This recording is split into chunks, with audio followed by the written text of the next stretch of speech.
The first time I realized how fragile power is, it wasn't during some boardroom meltdown or midnight system crash. It was at 2:37 a.m., alone in a humming office, when I caught the CEO's son-in-law approving a $240,000 consulting transfer to a company that didn't exist.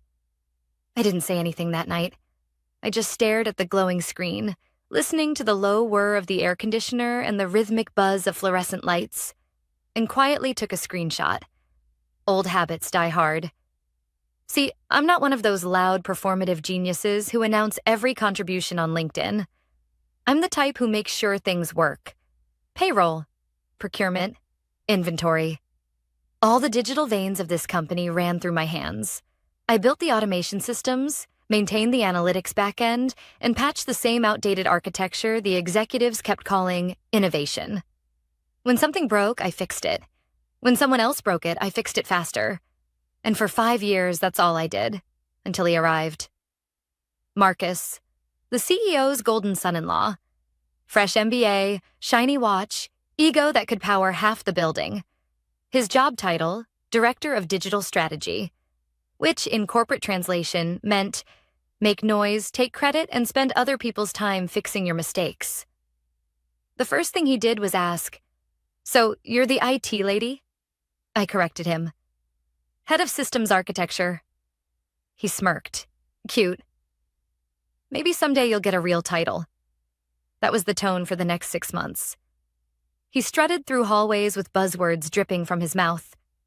Disruption, synergy, digital transformation, while I sat quietly behind a wall of monitors, keeping the company's fragile nervous system alive. Every time his flashy projects glitched, my team fixed it before he noticed. He called it teamwork. I called it cleaning his mess. I should have known it would explode eventually. It started small. The company began bleeding money from unexplained strategy consulting expenses. When I traced the payments, they looped through layers of dummy vendors, each registered under the same IP address. I had proof. But in corporate life, truth means nothing if it embarrasses family. So, I archived it quietly, just in case. A week later, I requested to enroll in a new cybersecurity certification, one designed to tighten internal audit trails. I submitted the cost breakdown, flagged it as mandatory compliance training. Approved automatically, as usual. 2 days later, Marcus stormed into my office. His shirt was too white, his smile too wide. "Linda," he said, tossing a printout of my expense report onto my desk. "You're stealing from the company." For a moment, I thought he was joking. Then I saw the email header, forwarded from his father-in-law, the CEO himself. I followed a course. I said slowly, "It's required to keep the company's system certifications active." He leaned closer, eyes sharp with something between arrogance and insecurity. "You don't decide what's required." "I do, and you're done here." I didn't flinch. Years of quiet survival in corporate trenches had trained me for this exact moment. The calm before the fire. "You're firing me?" "Effective immediately," he said, straightening his tie like it made him powerful. "Security's on the way." "Hand over your badge," I smiled. Not the kind of smile people give when they're defeated, but the quiet, deliberate one that says, "You just made the biggest mistake of your life." I took off my lanyard, placed the badge gently on his desk, and said, "You have exactly 10 minutes before your main system crashes." "Tell your father-in-law I said good luck." He laughed, that hollow, dismissive laugh people use when they don't understand what's about to hit them. Then he saw my eyes, and the laughter stopped. Because behind me, on the wall of screens, every dashboard flickered. Payroll, logistics, and internal compliance, all blinking amber. Warning signals he didn't even recognize. "You're bluffing," he said. "Am I?" I replied softly, packing my things. He didn't move. He didn't even call security. He just stood there, face pale, fingers frozen midair like he wanted to type something but didn't know where to begin. As I walked out, the office was unusually quiet. The kind of silence that happens right before a storm. Heavy, suspended, waiting. What Marcus didn't know was that the course he accused me of stealing wasn't just training. It was a certification granting full encryption authority over the company's infrastructure.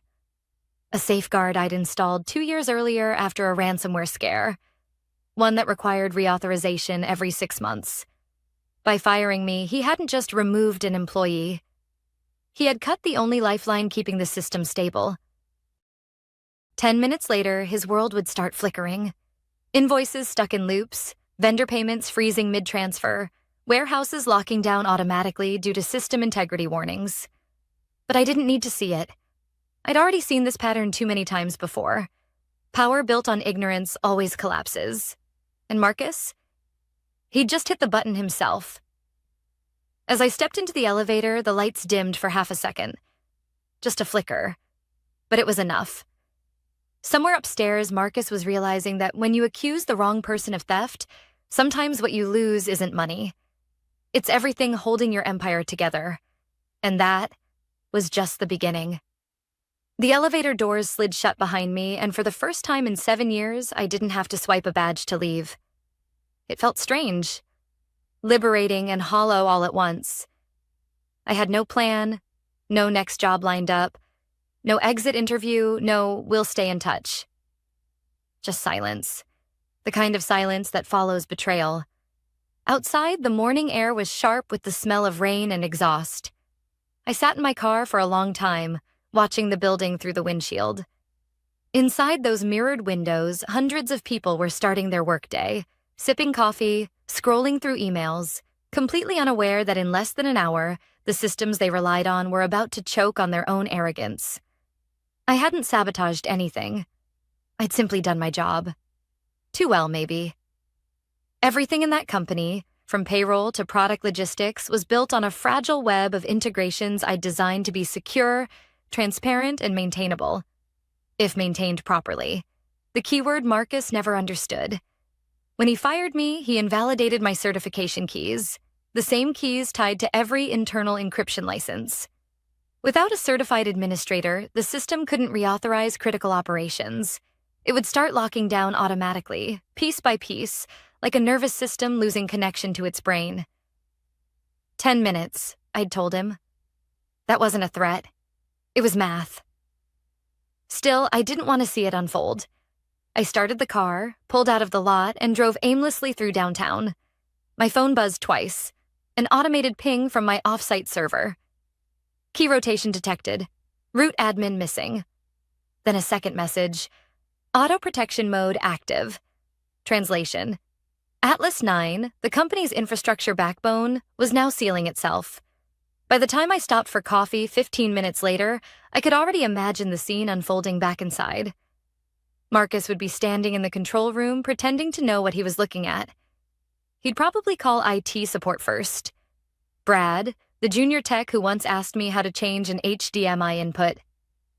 Brad would panic, of course, because every command he typed would come back with access denied. Missing root signature, Marcus would then call finance, asking why vendor payments weren't processing. They'd say the system froze mid-transaction. HR would report that the payroll batch hadn't generated. Logistics would say their route management dashboard just went blank. And somewhere, his phone would buzz with a message from his father-in-law, the CEO. What the hell did you do? I could picture it vividly. Marcus pacing, sweating through his designer shirt, snapping at people who didn't deserve it. He'd blame legacy code, then server latency, then me. Of course he'd blame me. By the time I finished my coffee, my stomach had settled into that odd calm that comes only after chaos. I didn't want revenge. Not really. I just wanted peace. A concept foreign to anyone who's ever been trapped inside a corporate machine that rewards noise over substance. For years, I'd watched people like Marcus rise while people like me kept things alive from the shadows. When systems ran smoothly, the execs congratulated themselves. When things broke, they needed a scapegoat. The quiet ones always made the best targets. I tossed my cup, started the car again, and headed home. My apartment was small. 1 bedroom, minimal furniture, walls lined with books and backup drives. The kind of place you live in when you spend most of your life inside systems instead of sunlight. My laptop blinked awake the second I opened it. The dashboard lit up, displaying system status updates. Atlas 9 integrity check? Critical. Backup environment? Safe. I watched the graphs drop, not with satisfaction, but inevitability. This wasn't about revenge. It was about consequences. At 10:03 a.m., my phone lit up again. Unknown number. I didn't answer. It rang again. Then again. Then a message popped up. Marcus. What did you do? I typed one line back. You fired the wrong person. No reply. 2 minutes later, another notification arrived. Not from him this time, but from one of my old team members, Clara. She was sharp, honest, the only one who ever thanked me for staying late. Linda, what's happening? Systems are going down everywhere. They said you're gone. I hesitated, then replied, tell them to check the license ledger. The expiration date. It's not sabotage. It's compliance, a pause. Then, so, it's true? They really fired you? Yeah. Then we're screwed. I stared at the message for a while before setting the phone aside. It wasn't my problem anymore. I'd built safety nets, backups, even documentation that Marcus never bothered to read. I'd done everything right, except protect myself from people who didn't value competence. By 10:47 a.m., social media was buzzing. Employees were tweeting about internal outages and data loss. A post appeared on LinkedIn. Westline Corp experiences unexpected system failure. Operations halted. The news spread fast. Investors panicked. I refreshed the feed once more before closing the laptop. The thing about systems, digital or human, is that they collapse the same way. Slowly, then all at once. And as much as I wanted to feel triumphant, all I felt was tired. I looked around my apartment. The quiet hum of the fridge, the pale light filtering through blinds. This was peace. The kind that didn't need applause or validation. But deep down, I knew this wasn't over. Because people like Marcus don't just fall quietly. They scramble. They look for someone to blame, to fix what they broke. And when his father-in-law realized the extent of the damage, the frozen accounts, the halted deliveries, the missing authorizations, he wouldn't be asking what happened. He'd be asking one question only. Where's Linda? By the next morning, my inbox looked like a siren. 47 new messages. Half from old coworkers, half from numbers I didn't recognize. I didn't open any of them. I already knew what they said. Some version of, please come back, or what the hell did you do? I made coffee, the cheap kind that tasted like burnt paper, and watched the morning news in the background. By 8:15, the story had broken. Westline Corporation reports a critical system failure. Payroll, logistics, and client operations halted due to an internal technical error. Technical error. That phrase made me laugh. Marcus must have written the statement himself. I muted the TV and opened my laptop. My off-site monitor showed what I expected. The company's main framework, Atlas 9, was in quarantine mode. It hadn't crashed. It had locked itself exactly as designed. Without valid administrator credentials, every automation module, every vendor connection, every payment portal was frozen in self-protection. Marcus had fired the only certified operator. The system wasn't broken. It was simply waiting for someone who no longer existed in its world. At 8:32, my phone rang again. This time, I answered. Linda, it's Clara. Her voice was low, tense. They're panicking upstairs. Marcus is losing it. I rubbed my temple. How bad? Payroll's offline. Vendor contracts are stuck in draft status, and the CEO's assistant said Marcus hasn't left his office since last night. He keeps saying he can fix it. Of course he does. Arrogance always outlives logic. Listen, Clara whispered. I shouldn't be calling you, but is there any way to unlock Atlas? There is, I said quietly. But they'd need to contact the certification board and file an emergency request. It'll take days, maybe weeks. She sighed, The kind of sigh that carries exhaustion and disbelief in equal measure. He's not telling the CEO that part. He's saying it's just a glitch. I almost felt sorry for him. Almost. By noon, a second article appeared online.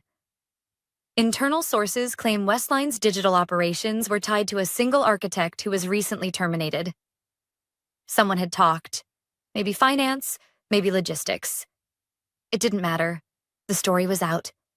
And with it, the cracks in Marcus's shiny reputation were starting to show.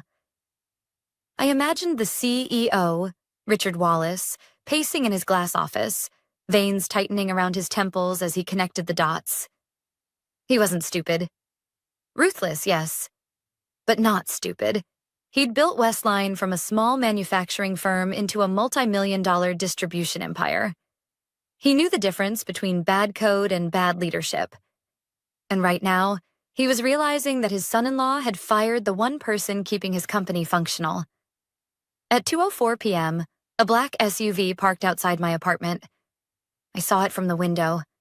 Tinted windows, corporate plates. A minute later, a knock. Firm, official. I opened the door halfway. It wasn't HR or security. It was Richard himself. "Linda," he said, voice even but strained. "We need to talk." He looked different up close. Older, heavier, the confidence dulled by sleeplessness. His tie was crooked, his eyes rimmed red. "Surprised you know where I live," I said. "I checked the HR records before the system went dark," he replied. "Can I come in?" I hesitated, then stepped aside. He walked in, glancing around my small apartment like he couldn't process how the person who built his empire's digital spine lived so modestly. He didn't sit right away. He just stood there, studying me. "I need to ask," he said finally. "Did you do this intentionally?" "No," I said. "You did." He frowned.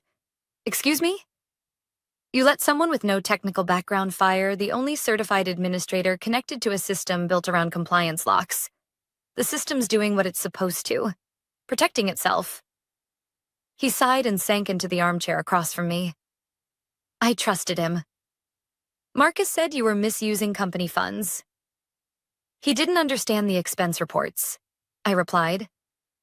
"Those funds were federal-grade licenses. Without them, your automation pipeline doesn't even meet audit standards." Richard rubbed his forehead. "How long until everything stops completely?" "Some of it already has," I said. "The rest will go into idle mode within 48 hours. Silence filled the room. Only the faint hum of my laptop fan broke it. Then he said quietly, "Can you fix it?" I looked at him. Really looked at him. The man who'd ignored me for years, who'd walked past me in hallways without learning my last name, who only noticed my existence when it threatened his bottom line. "I could," I said, "but I won't." His eyes snapped up. "You're angry?" "I get that, but people's jobs are on the line." "People's jobs were always on the line," I interrupted. "I stayed late every night making sure no one missed a paycheck because your golden son-in-law rerouted budget approvals through a sandbox account. I protected this company from his mistakes, and you let him call me a thief." Richard exhaled slowly, like a man finally understanding the cost of arrogance. "I can pay you." "It's not about money," I said. "It's about respect. You built a company that rewards noise over skill. You let a man who can't read a system log decide who's valuable." He stared at the floor. "So that's it?" "That's it." He stood, adjusted his tie, and nodded once. "You're a remarkable woman, Linda." "I wish I'd realized it sooner." "Most people do," I said softly. He left without another word. The SUV door shut, engine humming low as it pulled away. That night, I sat by the window watching city lights flicker like dying servers. My phone buzzed again, this time with a message from Clara. "CEO just walked out of a board meeting. They're saying the losses could hit 7 figures. Marcus disappeared." I read it twice, then turned the phone face down. The truth was, I didn't take joy in their downfall. I just couldn't save people who refused to see the fire until they were standing in the smoke. Sometimes collapse isn't destruction, it's correction. And Westline was finally correcting itself. The following Monday started like any other. Gray skies, cold coffee, inbox full of noise. But this time, I wasn't the one holding the system together. I was watching it unravel from a distance. At 7:15 a.m., a notification popped up on one of my private dashboards. I'd left it active, not for revenge, but because part of me couldn't look away. Old habits die slow. The alert said, Atlas 9, emergency mode initiated, primary operations halted. Translation? The company was in free fall. A few minutes later, a message from Clara appeared. They brought in outside consultants. 3 firms. Nobody can get access. Every portal requires your biometric key. Marcus hasn't been seen since Friday. I read it twice. Trying to feel something. Guilt, satisfaction, regret. Nothing came. Just a steady, quiet calm. The kind that comes after surviving a storm you didn't start. Still, I opened a live feed of Westline's internal network status. Most of the servers were flashing red, a few orange, and a handful gray. Shut down by choice, I guessed, in a desperate attempt to isolate the damage. But there was no damage. Not really. The system wasn't broken. It was obeying. I'd designed it that way. The longer I looked, the more I realized how fragile everything had been all along. It didn't take sabotage to destroy a company. Just ignorance and arrogance in the same room. By mid-morning, my phone rang again. It wasn't Clara this time. The caller ID said unknown. Against my better judgment, I answered. Linda Taylor? The voice was crisp, professional. This is Thomas Grant from the board of Westline Corporation. We'd like to discuss a potential consulting arrangement. I smiled slightly. There it was, the inevitable call. I'm listening, I said. The situation is serious, he continued. We've lost access to nearly every operational system. Vendors are panicking. Payroll's frozen. Legal says we could face penalties if deliveries don't resume. We understand you were the system architect. I was, I corrected him. Past tense. He hesitated. We'd be willing to offer a substantial consulting fee for your immediate return, just until the system stabilizes. How substantial? 5 figures. I almost laughed. They were losing millions, and they were offering me what they'd pay a marketing intern for a month of work. Mr. Grant, I said evenly, what's happening right now isn't a crash. It's a security measure. Atlas 9 requires reauthorization through the same certified account that built it. That account no longer exists. He cleared his throat. So it can't be reversed? Not unless you restore the certification through proper channels, I said. It's federal-grade encryption. You can't just reboot it. He was silent for a long moment. Marcus said you threatened the company. I leaned back in my chair. I didn't threaten anyone. I warned him that afternoon the news got worse for them. A leaked memo hit social media, screenshots of Marcus's fake vendor accounts, his consulting transfers. The story exploded within hours. Hashtags, speculation, investors fleeing like rats from a burning ship. I didn't leak it, but I knew who did. Clara. She'd always had a quiet sense of justice. She didn't owe loyalty to men who built empires on lies. By evening, I watched the local business channel report it like a corporate autopsy. Westline's internal systems remain offline for the 4th day. Sources close to the board confirm an ongoing investigation into mismanagement and financial misconduct. They didn't name Marcus, but they didn't need to. His face was already plastered across every finance blog in the city. I thought about Richard, the CEO, sitting in his office surrounded by chaos, probably wondering how his empire fell apart so fast. He'd call it betrayal, maybe even sabotage. But the truth was simpler. He'd built a company that worshipped the wrong people. When I worked there, I saw it daily. How competence was ignored because it wasn't loud. How men like Marcus got promoted for confidence, not results. I was invisible until they needed a scapegoat. And now, Invisibility was my armor. Around 9 p.m., I got one last message from Clara. They're shutting the office tomorrow. CEO resigned. Marcus is under investigation. They're asking if I can reach you. I typed a reply, then deleted it. What could I say? That I was sorry? That I'd warned them? That sometimes justice looks like silence? Instead, I sent, "Take care of yourself, Clara. You deserve better than that place." Then I turned off my phone. Outside, the city was quiet. The streetlights reflected off wet pavement, and in the distance, thunder rolled low and steady. For the first time in years, I felt light, untethered from the constant hum of responsibility. I thought about everything that had happened, the years of unseen work, the long nights patching code no one thanked me for, the constant underestimation. And I realized something simple but profound. I hadn't destroyed anything. I'd just stopped saving people who refused to save themselves.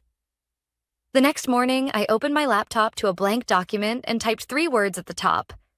New Beginnings Protocol. It wasn't revenge. It was rebirth. I was going to build something new. Something transparent, fair, and functional. A system where integrity couldn't be overwritten by ego. Westline was collapsing. Yes. But sometimes a system has to fall apart before something stronger can replace it. And maybe that's what I'd been waiting for all along. 3 weeks after Westline collapsed, I got another call. This time from a number I didn't recognize, though something about the area code felt familiar. I almost ignored it, but curiosity won. "Linda Taylor?" a calm voice said. "This is Robert Ames. I used to handle operations at Norvale Industries. We've been following what happened at Westline. I stayed quiet.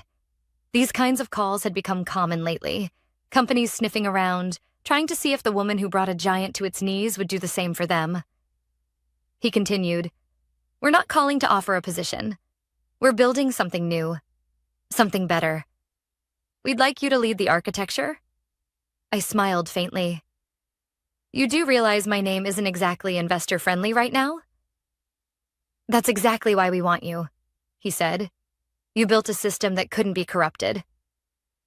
"That's rare. We want that kind of backbone here." It was tempting, not because of the money, but because of the promise in his tone. Integrity, something Westline never had. "I'll think about it," I said, then hung up. But as I set the phone down, I realized I already had my answer. I didn't want to go back to fixing someone else's mess. I wanted to build something that couldn't be broken by arrogance again.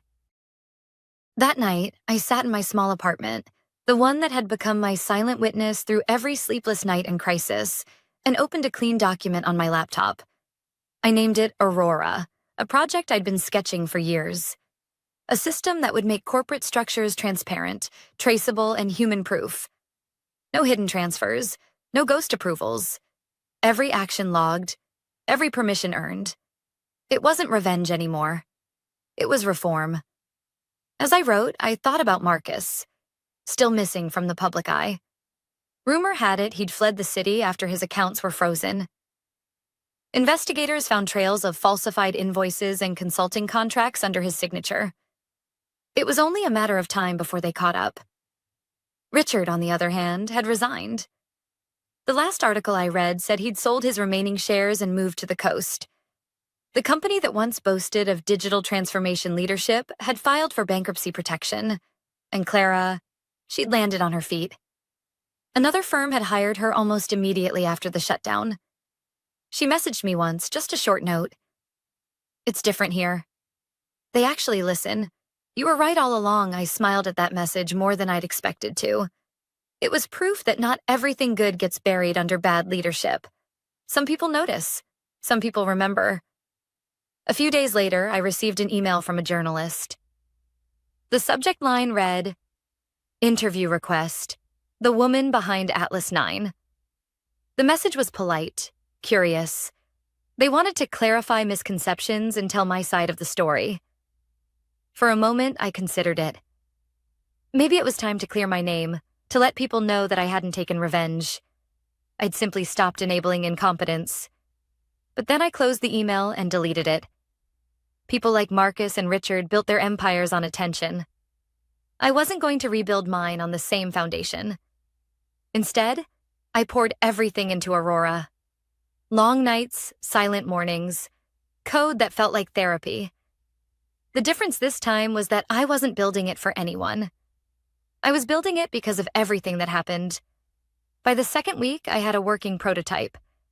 It wasn't flashy, but it was strong, encrypted with independent key layers, self-auditing, and completely owner-neutral. It couldn't be hijacked by management or disabled by one person's ego. And in the corner of the dashboard, I wrote a line of code that appeared every time the system booted. Integrity is not optional. That was my quiet rebellion. One evening around midnight, I got another email. This one from Richard. It was short, hesitant, written like a man who'd spent too long rehearsing the words. Linda, I owe you an apology. I should have listened. We lost everything, and it was our own doing.